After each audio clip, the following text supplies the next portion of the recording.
नमस्कार दोस्तों, स्वागत है आपका डेली न्यूज़ एनालिसिस में। This video series is presented to you by Ethic IAS. इस वीडियो सीरीज में हम आपके लिए लेकर आए हैं करंट अफेयर्स जो आपके यूपीएससी और स्टेट एग्जामिनेशंस के लिए बेनिफिशियल रहेंगे। आज है 7 नवंबर 2022 और आज हम करने वाले हैं 3 न्यूज़ का एनालिसिस। सबसे पहले हम पढ़ेंगे पहाड़ी एथनिक ग्रुप के बारे में। ये आपके जीएस के फर्स्ट पेपर से संबंधित है, कल्चर और प्रीलिम्स के लिए इंपॉर्टेंट है। दूसरा हम पढ़ेंगे ईला भट्ट के बारे में, ये आपके प्रीलिम्स एग्जाम के लिए इंपॉर्टेंट है। और तीसरा हम पढ़ेंगे अमूर फैल्कोन, एक चिड़िया के बारे में जो मणिपुर में बैन कर दी गई है इसकी हंटिंग। ये आपके जीएस के थर्ड पेपर से संबंधित है, एनवायरमेंटल इशू है, प्रीलिम्स एग्जाम के लिए इंपॉर्टेंट है। वीडियो में आगे बढ़ने से पहले मैं आपसे रिक्वेस्ट करूंगा कि आप इस चैनल को सब्सक्राइब कीजिए और बेल आइकन जरूर दबाइए ताकि आपको नोटिफिकेशन मिल सके और आप अपने करंट अफेयर का सेक्शन समय रहते कंप्लीट कर सके। अब बात करते हैं अपनी पहली न्यूज़ के बारे में। देखिए, जो नेशनल कमीशन है फॉर शेड्यूल्ड ट्राइब, इन्होंने पहाड़ी कम्युनिटी के लिए रास्ता क्लियर कर दिया है कि जो पहाड़ी एथनिक ग्रुप है इन्हें जम्मू कश्मीर की जो यूनियन टेरिटरी की शेड्यूल्ड ट्राइब लिस्ट है उसके अंदर ऐड कर लिया जाए, इंक्लूड कर लिया जाए। हम आज पढ़ेंगे इस पहाड़ी एथनिक ग्रुप के बारे में और नेशनल कमीशन के शेड्यूल्ड ट्राइब में किस तरीके से ये एंट्री किसी भी कम्युनिटी को मिलती है।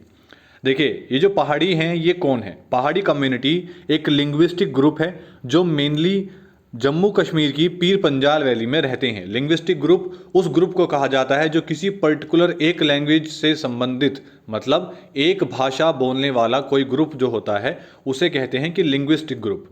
अब इस ग्रुप के अंदर, इस पहाड़ी कम्युनिटी के अंदर हिंदूज, मुस्लिम्स और सिख्स जो हैं ये सभी हैं और पूरी जम्मू कश्मीर की पॉपुलेशन के अंदर पहाड़ी कम्युनिटी का 10 से 11% पॉपुलेशन है।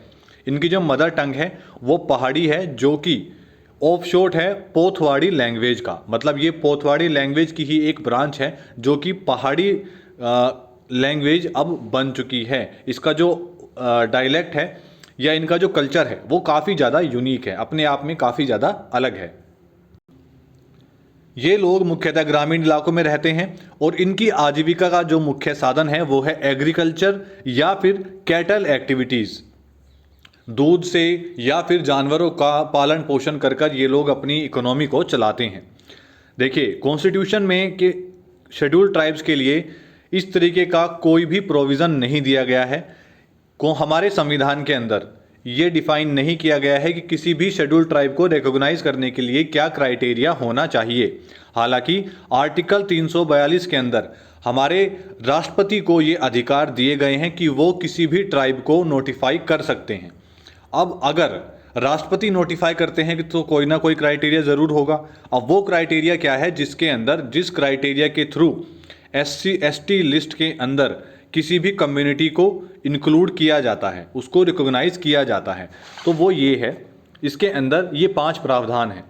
देखिए, जो ये स्पेसिफिक है शेड्यूल्ड ट्राइब्स को इंक्लूड करने के लिए, सबसे पहला तो इनके इंडिकेशंस जो हैं वो प्रिमिटिव यहाँ पर ट्रेट्स होने चाहिए। मतलब कि ये लोग बहुत ज़्यादा सिंपल हों, इनका डेवलपमेंट बिल्कुल भी ना हुआ हो। मतलब ये कुछ इस तरीके से रहते हों कि इनका जो विकास हुआ, विकास की दर है या जो पुराने समय से चलती आ रही चीज़ें हैं ये अभी भी वहीं अटके हुए हैं। डेवलपमेंट इनका बिल्कुल भी नहीं हुआ है और ये बहुत ज़्यादा सादगी से रहने वाले लोग हैं। इनका कल्चर जो है वो बहुत ज़्यादा डिस्टिंक्ट है। मतलब जो कल्चर अभी कुछ जो ग्रुप्स हैं, कम्युनिटीज़ हैं या पर्टिकुलर उस रीजन में रहने वाले लोग हैं उनसे काफ़ी ज़्यादा अलग है। या फिर जोग्राफिकल आइसोलेशन, मतलब जोग्राफिकली ये लोग हमारे भूगोल खंड के किसी एक ऐसे क्षेत्र में रहते हैं जो आइसोलेटेड है, जहां पर बहुत ज़्यादा लोगों का संपर्क नहीं है, जिसकी वजह से इनका जो मेन फ्रेम डेवलपमेंट हमारा चल रहा है उसके साथ संपर्क इतना स्थिर नहीं है जितना कि बाकी कम्युनिटीज़ का है। इसके बाद साइनेश है of contact with the community at large, मतलब कि बड़े स्तर पर इस कम्युनिटी के साथ कॉन्टैक्ट साधा नहीं गया है। इसके बाद ये कम्युनिटी काफ़ी ज़्यादा बैकवर्ड है और हालांकि देखिए ये साफ कहा गया है कि ये जितने भी प्रोविजंस की जिस क्राइटेरिया की अभी हम बात कर रहे हैं इसके बारे में हमारे संविधान में कुछ भी नहीं कहा गया है। ऐसे कोई क्राइटेरिया शेड्यूल्ड ट्राइब्स के लिए कॉन्स्टिट्यूशन के अंदर नहीं दिए गए हैं। हालांकि इन क्राइटेरिया को ध्यान में रखते हुए हमारे प्रेसिडेंट जो ट्राइब्स हैं उनको नोटिफाई करते हैं। अब हम बात करते हैं अपनी दूसरी न्यूज़ के बारे में। तो देखिए, आज हम पढ़ने वाले हैं एलाबेन भट्ट के बारे में। कारण क्या है? क्योंकि इनका अभी निधन हुआ है। इन्हें नोटेड गांधीयन कहा जाता था, क्योंकि जो इन्होंने काम अपने पूरे जीवन काल में किया है उसके लिए। इनकी मृत्यु हुई है 89 ईयर्स की होने के बाद। ये वुमेन एम्पावरमेंट एक्टिविस्ट थी।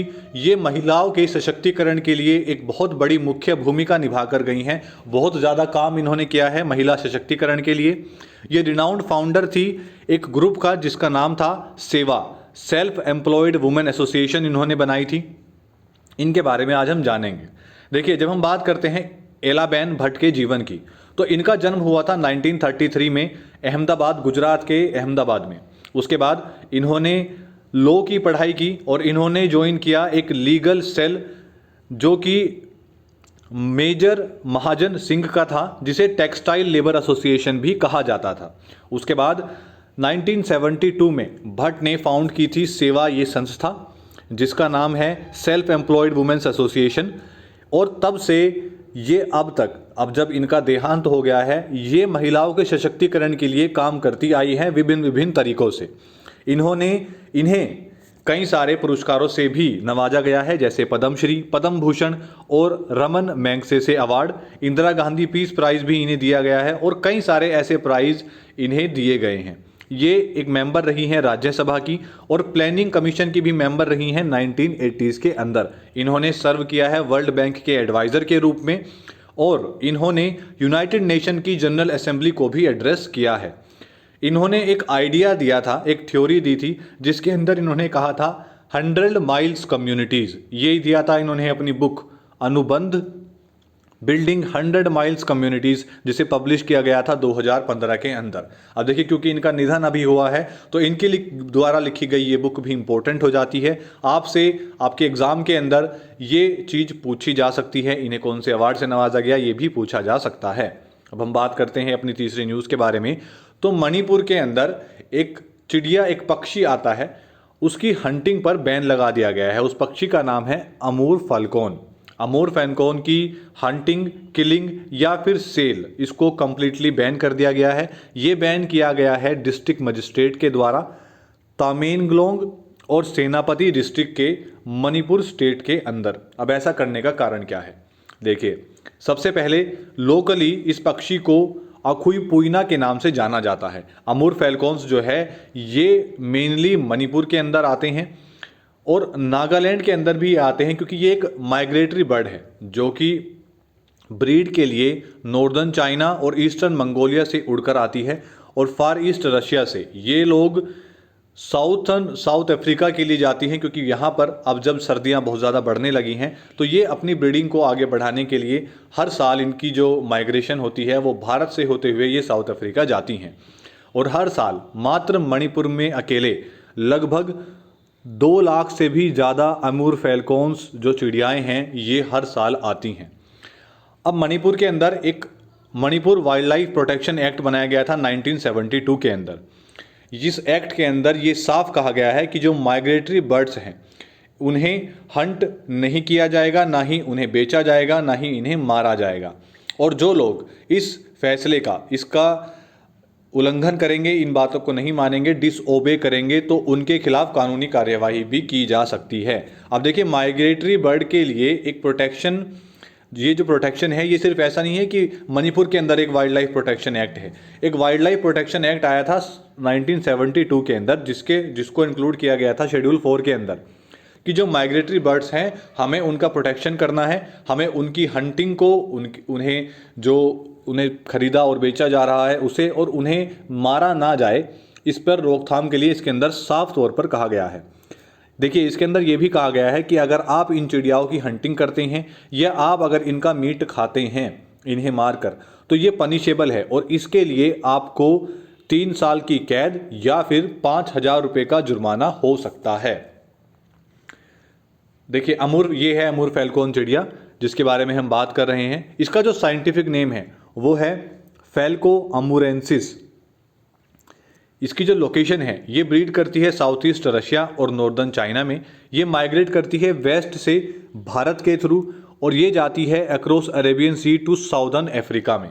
IUCN की रेड लिस्ट के मुताबिक इसे लीस्ट कंसर्न की लिस्ट में रखा गया है। मुझे उम्मीद है कि IUCN के बारे में आप लोग जानते होंगे, क्योंकि एक वीडियो में हमारी क्लास के अंदर हमने IUCN के बारे में बहुत डिटेल में चर्चा की है कि IUCN क्या है। मैं आपको एक मोटे तौर पर बता दूं तो IUCN एक ऐसी संस्था है जो जो जितने भी जीव हैं इनके बारे में एक लिस्ट जारी करती है कि इनकी श्रेणी जो है वो किस स्थिति में ये लोग हैं, वल्नरेबल की स्थिति में है, मतलब विलुप्त होने वाले हैं, या फिर इनके लिए कंसर्न करने की कोई ज़रूरत नहीं है, ये पर्याप्त मात्रा में है, या कुछ ऐसे हैं कि वो बिल्कुल ही विलुप्त होने वाले हैं या विलुप्त हो सकते हैं।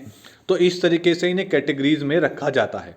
इसी तरीके से इस फैल्कोन अमूरेंसिस मतलब अमूर फैल्कोन इस चिड़िया को लीस्ट कंसर्न की लिस्ट में रखा गया है कि ये पर्याप्त मात्रा में हमारे वातावरण में है।